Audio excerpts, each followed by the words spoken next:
నమస్తే, welcome to SS9 news. ముందుగా headlines. చంద్రబాబుకి హైటెక్ సిటీ ముందు పుట్టినరోజు శుభాకాంక్షలు తెలిపిన ఐటీ ఉద్యోగులు. సీఎం జగన్ పై సీఈఓకు ఫిర్యాదు చేసిన జనసేన నేతలు. రాజర్షి చంద్రబాబుకు జన్మదిన శుభాకాంక్షలు తెలిపిన రఘురామకృష్ణంరాజు. కడప లోక్సభ అభ్యర్థిగా నామినేషన్ దాఖలు చేసిన వైఎస్ షర్మిల. సలార్ మూవీ చూస్తూ బైకును గెలుచుకునే గోల్డెన్ ఛాన్స్. చెన్నైపై గెలిచిన ఆల్ టైమ్ రికార్డ్ సృష్టించిన లక్నో సూపర్ జైంట్స్. టీడీపీ అధినేత చంద్రబాబు నాయుడు పుట్టినరోజు సందర్భంగా హైదరాబాద్ హైటెక్ సిటీ ముందు చంద్రబాబుకి ఐటీ ఉద్యోగులు పుట్టినరోజు శుభాకాంక్షలు తెలిపారు. బాబు సీఎం, హ్యాపీ బర్త్డే సీఎం అంటూ నినాదాలతో పెద్దెత్తున పుట్టినరోజు శుభాకాంక్షలు తెలియజేస్తూ ఘనంగా వేడుకలు నిర్వహించారు.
ఏపీ సీఎం జగన్ పై జనసేన నేతలు రాష్ట్ర ఎన్నికల ప్రధాన అధికారికి ఫిర్యాదు చేశారు. ఈ నెల 16న భీమవరం సభలో పవన్ కళ్యాణ్ పై జగన్ అనుచిత వ్యాఖ్యలు చేశారని జనసేన నేతలు తమ ఫిర్యాదులో పేర్కొన్నారు. పవన్ కళ్యాణ్ వ్యక్తిగత జీవితం గురించి మాట్లాడారని ఆరోపించారు. జగన్ వ్యాఖ్యలు కోడ్ ఉల్లంఘన కిందకే వస్తాయని వారు స్పష్టం చేశారు. రాష్ట్రంలోని మహిళల్ని కించపరిచేలా జగన్ మాట్లాడారని జనసేన నేతలు తమ ఫిర్యాదులో పేర్కొన్నారు. సానుభూతితో గెలిచేందుకు జగన్ ప్రయత్నాలు చేస్తున్నారని సీఈఓ దృష్టికి తీసుకువెళ్లారు.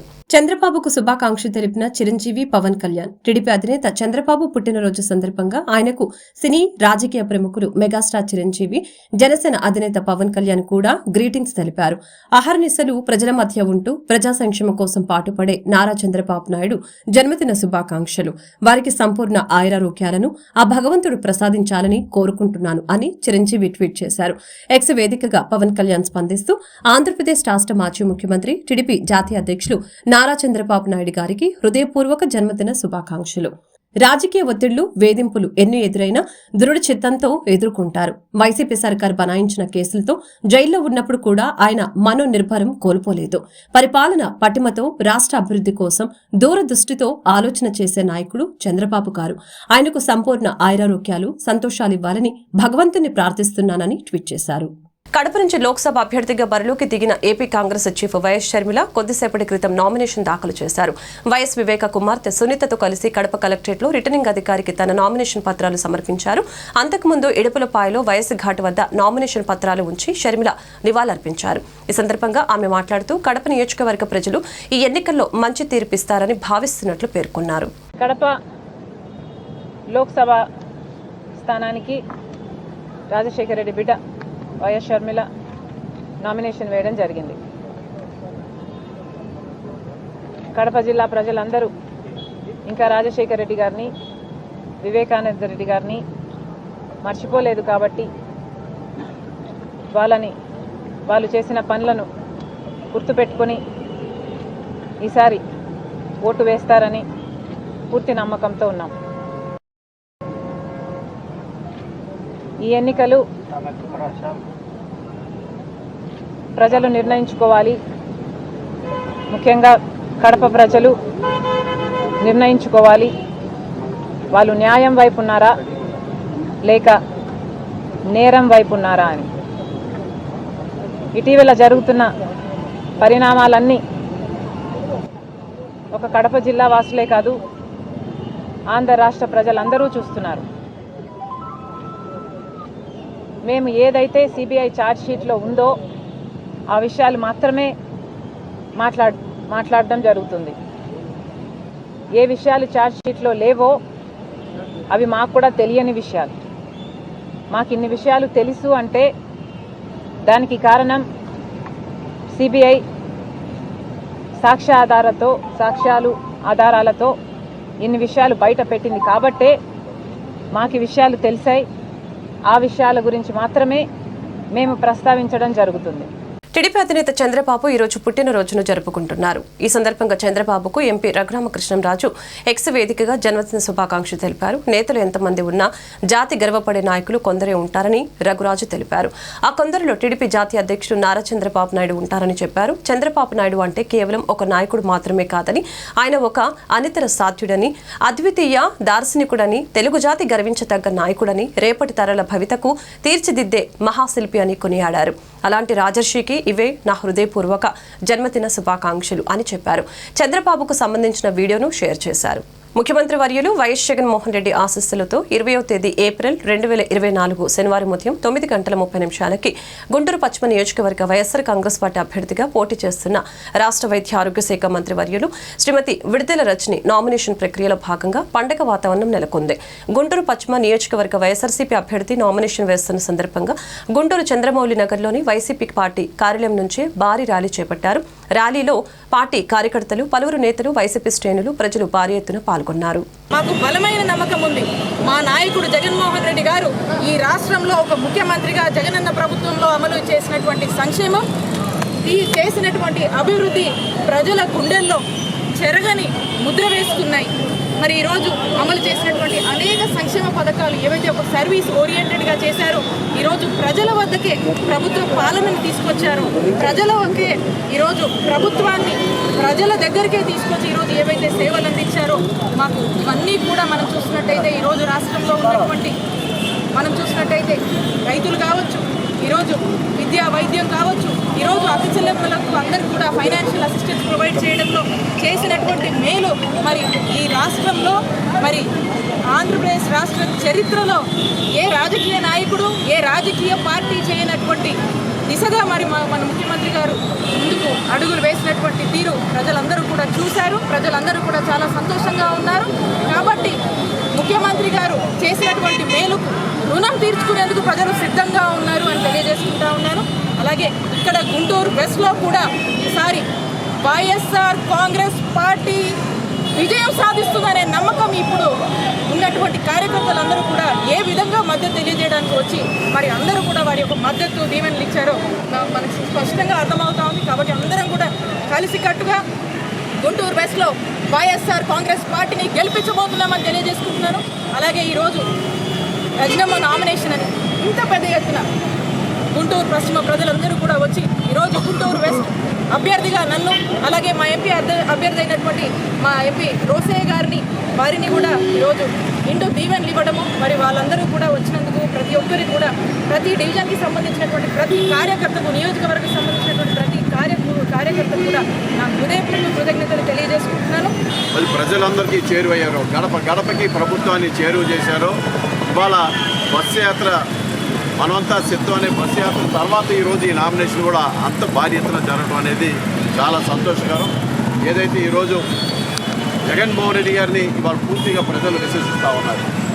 ఏదైతే ఈ రాష్ట్రంలో ప్రతిపక్ష కూటమి మరి తెలుగుదేశం పార్టీ వాళ్ళ మిత్రపక్షాలందరూ కూడా ప్రజలను ఎక్కడ కూడా విశ్వసించట్లేదు. ఎందుకంటే వాళ్ళు తెలుగు దుష్ప్రచారాల పార్టీ, దుష్ప్రచారాలతోనే బతుకుతూ ఉన్నారు. అందుకనే రేపు రాబోయే ఎలక్షన్స్లో మే 13వ తారీఖున వైఎస్ఆర్ కాంగ్రెస్ పార్టీ గౌరవ ముఖ్యమంత్రి జగన్మోహన్ రెడ్డి గారి నాయకత్వంలో పెద్ద ఎత్తున మళ్ళీ అత్యధిక మెజార్టీతో మరి ముఖ్యమంత్రి జగన్మోహన్ రెడ్డి గారు మళ్ళీ ప్రమాణ స్వీకారం చేయబోతా ఉన్నారు. దానికి నిదర్శనమే ఈరోజు గుంటూరులో ఈ యొక్క భారీ నిదర్శనం అది నామినేషన్ ప్రక్రియ.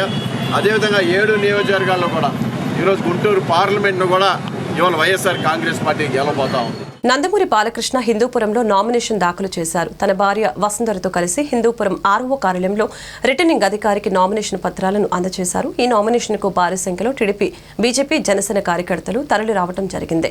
కాగా బాలయ్య ఇప్పటికే హిందూపురం నుంచి వరుసగా 2 సార్లు ఎమ్మెల్యేగా గెలిచిన విషయం తెలిసిందే. ఈసారి కూడా విజయం సాధించి హ్యాట్రిక్ కొట్టాలని చూస్తున్నారు. జగన్మోహన్ రెడ్డిని ఎన్నికల్లో ఎదుర్కొనే సత్తా లేక భౌతిక దాడుల్ని ప్రేరేపిస్తున్న చంద్రబాబు, పవన్ కళ్యాణ్ క్రిమినల్ సిగ్గులేని రాజకీయాల్ని ప్రజలు గమనిస్తున్నారని వైసీపీ నాయకులు పోతన మహేష్ మండిపడ్డారు.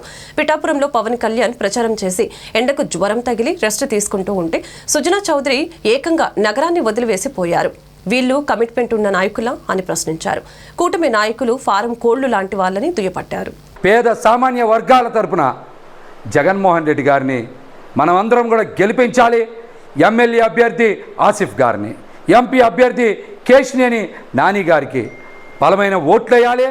1,00,000 ఓట్ల లక్ష్యంగా మనందరం కూడా బలంగా పనిచేసి ఇటు ఆసిఫ్ గారిని అటు నాని గారిని గెలిపించాలని కూడా ఈ సందర్భంగా విజ్ఞప్తి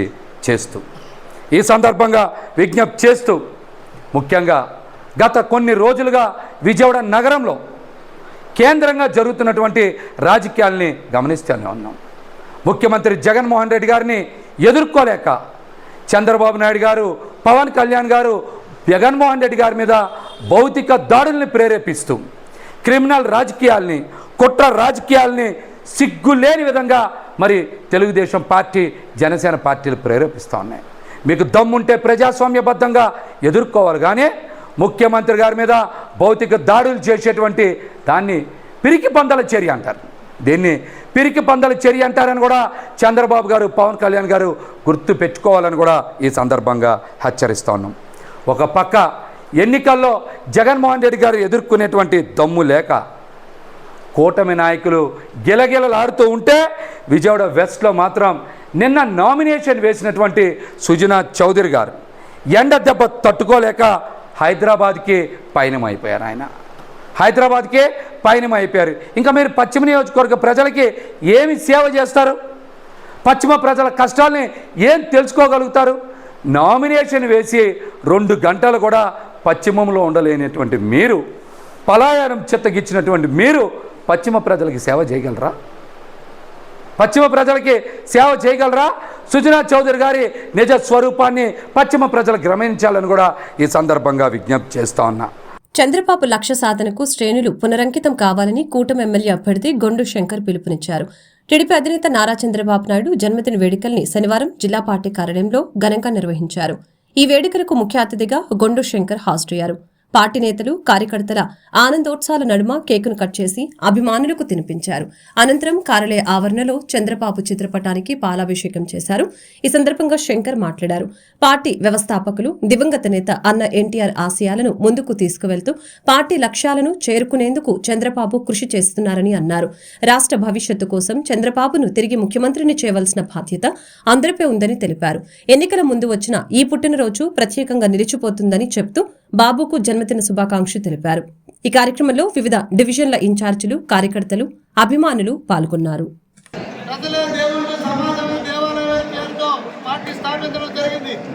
తెలుగుదేశం పార్టీ వచ్చిన తర్వాత తెలుగువారి ఆత్మగౌరవం ప్రపంచ స్థాయిలో నిలబెట్టి రాజకీయ చైతన్యం కల్పించి అభివృద్ధి సంక్షేమ పథకాలను ప్రవేశపెట్టడం మన హయాంలోనే. ఆ తదనంతరం కొనసాగింపుగా నారా చంద్రబాబు నాయుడు గారు ప్రపంచ స్థాయిలో మన ఖ్యాతిని, తెలుగువారి యొక్క ఖ్యాతిని ప్రపంచ స్థాయిలో నిలబెట్టి బిల్గేట్స్ వంటి మహానుభావులను కూడా మన రాష్ట్రానికి తెప్పించి ఐటీని డెవలప్మెంట్ చేసి ఎంతో మంది ఉపాధి అవకాశాలు ఐటీ రంగంలో అగ్రగామిగా కల్పించడం జరిగింది. అదే కొనసాగింపుగా మన లోకేష్ గారు కూడా ఈరోజు పాదయాత్ర చేసి కష్ట సుఖాలు తెలుసుకొని ఆ రోజు ఏదైతే ఎన్టీ రామారావు గారు యువతకి అవకాశం ఇచ్చి 40 సంవత్సరాలు అయిన సందర్భంగా మళ్ళీ యువతకి ఒకసారి 40% ఇస్తామని పార్టీ పాలిట్ నిర్ణయం మేరకు నాకు అవకాశం రావడం జరిగింది. ఈ సందర్భంగా మీ అందరికీ కూడా నాకు ఈ అవకాశం ఇచ్చినందుకు మీ అందరికీ పేరున పార్టీకి, అలాగే చంద్రబాబు నాయుడు గారికి, లోకేష్ గారు కూడా నా హృదయపూర్వక ధన్యవాదాలు తెలియజేసుకుంటున్నాను. అలాగే రేపు ఈ రాబోయే ఎన్నికల్లో ఎంపీ రామన్న గారికి ముచ్చటగా 3వ సారి, అలాగే ఎమ్మెల్యేగా మీరందరూ కూడా సహకరించి కష్టపడి అత్యధిక మెజార్టీతో గెలిపించి చంద్రబాబు నాయుడు గారికి మనందరం గిఫ్ట్గా ఇద్దామని మిమ్మల్ని కోరుకుంటూ ఈనాడు అందరూ కూడా గొడ్డు శంకర్ గారికి తెలుగుదేశం ఎమ్మెల్యే టికెట్ ఇవ్వడం జరిగింది. అదే రామ్మోహన్ నాయుడు కూడా ఎంపీ టికెట్ ఇవ్వడం జరిగింది. కాబట్టి మనందరూ కూడా ఈ 20 రోజుల్లో కష్టపడి మనందరం మళ్ళా తెలుగుదేశం పార్టీ శ్రీకాకుళం జిల్లాలో ఎగరేయాలి అనేది మీ అందరికీ మనస్ఫూర్తిగా కోరుతూ, అలాగే చంద్రబాబు నాయుడిని ఇక్కడ మన ఎమ్మెల్యేని గెలిపించి శంకర్ గారిని గెలిపించి మన ఎమ్మెల్యే గారికి గెలిపించి చంద్రబాబు నాయుడికి మనం కల్పించాలా, గిఫ్ట్గా ఇవ్వాలనేది మీ అందరికీ మనస్ఫూర్తిగా కోరుతూ, అలాగే రామ్మోహన్ నాయుడు కూడా ఈరోజు జిల్లా హైయెస్ట్ మెజార్టీతో అందరూ కూడా కష్టపడి మంచి మెజార్టీతో గెలిపించి ఎంపీని కూడా కంట్రిబ్యూషన్గా మనం చూడాలనేది నా మనస్ఫూర్తిగా కోరుతూ, జాతీయ అధ్యక్షులు శ్రీ నారా చంద్రబాబు నాయుడు గారి జన్మదిన శుభాకాంక్షలు తెలియజేసుకుంటూ, ఆయన జన్మదినానికి గిఫ్ట్గా ఈ అందరూ కూడా ఎమ్మెల్యే అభ్యర్థిగా గొడ్డు శంకర్ గారిని, ఎంపీ అభ్యర్థిగా కించరపు రామ్మోహన్ నాయుడు గారిని గెలిపించి మన యొక్క గిఫ్ట్ చంద్రబాబు నాయుడు గారికి ఇవ్వాల్సిందిగా తెలియజేసుకుంటున్నాను. జగనన్న సంక్షేమ పథకాలు నన్ను గెలిపిస్తాయని ప్రజల అండదండలు సైతం వైసీపీకి పుష్కలంగా ఉన్నాయని స్థానిక కలెక్టర్ కార్యాలయంలో నామినేషన్ వేసిన అనంతరం శ్రీకాకుళం వైసీపీ పార్లమెంట్ అభ్యర్థి పేరాడ తిలక్ అన్నారు. ప్రజలు జగనన్న పాలన ద్వారా ఎన్నో సంక్షేమ పథకాలను అందుకున్నారని, జిల్లాలో పారిశ్రామికంగా జగనన్న బాగా అభివృద్ధి చేశారని తెలిపారు. ఈ రోజు నామినేషన్ వేసే సందర్భంలో అడుగడుగున ప్రజల ఆశీర్వాదాలు లభించాయని, వారి అభిమానం చూస్తూ ఉంటే విజయం తథ్యమని చెప్పారు. మరింత సునాయాసంగా గెలుస్తామని ధీమా వ్యక్తం చేశారు. నామినేషన్ వేసిన వారిలో ధర్మాన సోదరులు సిదిరి అప్పలరాజు తదితరులు ఉన్నారు. శ్రీకాకుళం జిల్లా పార్లమెంటు అభ్యర్థిగా శ్రీకాకుళం పార్లమెంటరీ నియోజకవర్గం నుంచి ఈరోజు నామినేషన్ వేయటం జరిగింది. నా నామినేషన్కి జిల్లా నలుమూలల నుంచి వైఎస్ఆర్ పార్టీ కార్యకర్తలు, నాయకులు, అభిమానులు, జగనన్న అభిమానులు, అలాగే జిల్లాలో 7 అసెంబ్లీ నియోజకవర్గం, పార్లమెంటరీ నియోజకవర్గంలో 7 అసెంబ్లీ నియోజకవర్గాల నుంచి వైఎస్ఆర్ పార్టీ శాసనసభ అభ్యర్థులుగా పోటీ చేస్తున్న అభ్యర్థులు జిల్లా పరిషత్ చైర్మన్ పిరియా విజయ్ గారు, ఇచ్చాపురం నుంచి, పలాస నుంచి డాక్టర్ అప్పలరాజు గారు, టెక్కల్ నుంచి గౌరవ శాసనమండలి సభ్యులు దుబాటి శ్రీనివాస్ గారు, నర్సన్నపేట నుంచి పెద్దలు జిల్లా పార్టీ అధ్యక్షులు ధర్మాన కృష్ణదాస్ గారు, అలాగే శ్రీకాకుళం నుంచి రెవెన్యూ శాఖ మంత్రులు పెద్దలు ధర్మాన ప్రసాదరావు గారు, ఆమదాల వలస నుంచి పెద్దలు శ్రీ శాసనసభాపతి తమ్మినేని సీతారాం గారు, పాతపట్నం నియోజకవర్గం నుంచి మేడం రెడ్డి శాంతి గారు, అలాగే శాసన మండలి సభ్యులు నత్తు రామారావు గారు, మరి కార్పొరేషన్ చైర్మన్లు, అన్ని వర్గాల ప్రజలు ఈనాడు పెద్ద ఎత్తున హాజరై నన్ను సంఘీభావం తెలియజేసి ఆశీర్వదించి ఆశీస్సులు అందించిన ప్రతి ఒక్కరికి పేరు పేరున నా హృదయపూర్వకమైన ధన్యవాదాలు తెలుసుకుంటున్నాను. ఉమ్మడి కూటమి టీడీపీ అభ్యర్థి శ్రీ బగ్గు రమణమూర్తి గారు నామినేషన్ మహోత్సవం సందర్భంగా ముహూర్తం ప్రకారం 8 గంటల 6 నిమిషాలకి నామినేషన్ పత్రాలపై సంతకాలు చేశారు. మాబూగాం గ్రామంలో గల తూర్పు అమ్మ తల్లి, చిన్నమ్మ తల్లి అమ్మవారికి దర్శనం చేసుకుని స్వగృహం నుంచి ర్యాలీగా బయలుదేరారు. అనంతరం భారీ ర్యాలీగా వెళ్లి అంబేద్కర్ విగ్రహానికి పూలమాలలు వేసి నివాళులర్పించారు. సమావేశం నిర్వహించి రాష్ట్రంలో జరుగుతున్న పరిస్థితులు ప్రజలకు వివరించి తహసీల్దార్ కార్యాలయానికి చేరుకొని 12 గంటల 18 నిమిషాలకు టీడీపీ అభ్యర్థి బగ్గు రమణమూర్తి గారు నామినేషన్ దాఖలు చేశారు. ఈ కార్యక్రమంలో ముఖ్య అతిథిగా పార్లమెంటు సభ్యులు శ్రీ కింజారపు రామ్మోహన్ నాయుడు గారు, టీడీపీ, జనసేన, బీజేపీ నాయకులు మరియు కార్యకర్తలు పెద్దెత్తున పాల్గొన్నారు. తిరుమలలో భక్తుల రద్దీ పెరిగింది. నేడు శ్రీవారి సర్వదర్శనానికి భక్తులు 9 కంపార్ట్మెంట్లలో వేచి ఉన్నారు. టోకెన్ లేని భక్తులకు శ్రీవారి సర్వదర్శనానికి 12 గంటల సమయం పడుతోంది. శ్రీవారిని 60,517 మంది భక్తులు దర్శించుకుని మొక్కులు చెల్లించుకున్నారు.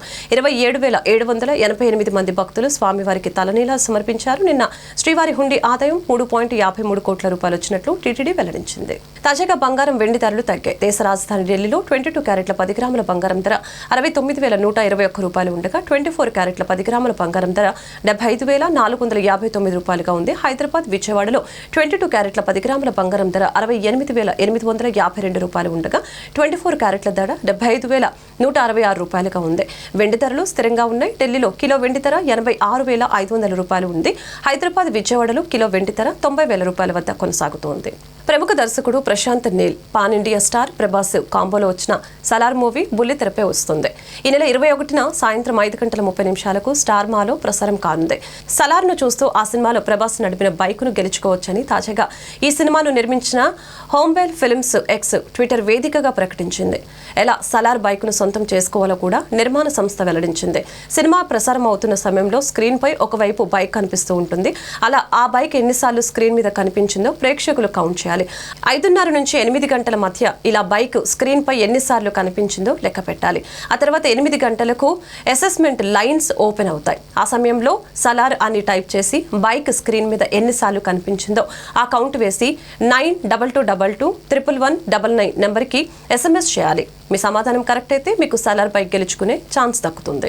శుక్రవారం రాత్రి చెన్నై సూపర్ కింగ్స్ పై 8 వికెట్ల తేడాతో గ్రాండ్ విక్టరీ సాధించిన లక్నో సూపర్ జైంట్స్ ఐపీఎల్లో ఆల్ టైమ్ రికార్డును సృష్టించింది. సొంత మైదానం ఏకనా క్రికెట్ స్టేడియంలో అత్యధిక టార్గెట్ను ఛేదించిన జట్టుగా లక్నో నిలిచింది. శుక్రవారం రాత్రి చెన్నై సూపర్ కింగ్స్ నిర్దేశించిన 177 పరుగుల లక్ష్యాన్ని లక్నో విజయవంతంగా ఛేదించింది. ఏకానా స్టేడియంలో లక్ష్య ఛేదన చాలా సంక్లిష్టంగా ఉంటుంది. తొలుత బ్యాటింగ్ చేసిన జట్లే ఇక్కడ విజయాలు సాధిస్తూ ఉంటాయి. లక్ష్య ఛేదనలో ఆపసోపాలు పడుతూ ఉంటాయి. వార్తలు ముగించే ముందు హెడ్లైన్స్ మరొకసారి. చంద్రబాబుకి హైటెక్ సిటీ ముందు పుట్టినరోజు శుభాకాంక్ష తెలిపిన ఐటీ ఉద్యోగులు. సీఎం జగన్ పై సీఈఓకు ఫిర్యాదు చేసిన జనసేన నేతలు. రాజర్షి చంద్రబాబుకు జన్మదిన శుభాకాంక్ష తెలిపిన రఘురామకృష్ణంరాజు. కడప లోక్సభ అభ్యర్థిగా నామినేషన్ దాఖలు చేసిన వైఎస్ షర్మిల. సలార్ మూవీ చూస్తూ బైకును గెలుచుకునే గోల్డెన్ ఛాన్స్. చెన్నైపై గెలిచిన ఆల్ టైమ్ రికార్డ్ సృష్టించిన లక్నో సూపర్ జైంట్స్. ఈ వార్తలు ఇంతటితో సమాప్తం. మరొక బులెటిన్ మళ్ళీ కలుద్దాం. చూస్తూనే ఉండండి SS9.